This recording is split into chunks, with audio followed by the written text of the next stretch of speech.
Comment vois-tu le potentiel de l'intelligence artificielle générative d'entreprise pour les autres entreprises que tu accompagnes? Immense. C'est ça le sujet en fait, c'est que au début, je laisse toujours le client trifouiller, etc., faire des petites requêtes, etc. Puis c'est un jeu presque. Un jeu efficace, parce qu'à la deuxième étape, c'est de leur dire maintenant vous travaillez sur des sujets. Alors, un exemple concret. J'ai un client avec qui je travaille, patron de la boîte et son directeur commercial. Et puis on discute d'un sujet, approcher une nouvelle clientèle avec la solution actuelle. Et on discute. Et comment on ferait? Et il faudrait faire un mail. Mais ce ne sont pas des gens du marketing. Donc faire un mail, c'est compliqué.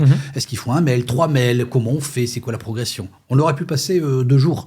On aurait pu faire appel à un cabinet de marketing aussi. Pendant qu'ils discutaient, à un moment donné, je les ai interrompus. Et je leur ai dit, utilisez votre AI pour répondre à cette question.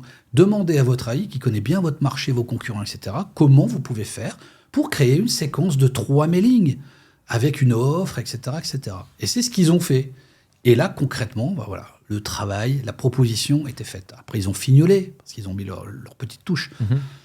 Mais voilà concrètement ce que ça apporte à un client. Donc, c'est comme ça tous les jours. Et au fur et à mesure que tu fixes des objectifs précis, tu as des réponses précises et tu peux comme ça travailler, améliorer ta productivité et gagner en confort.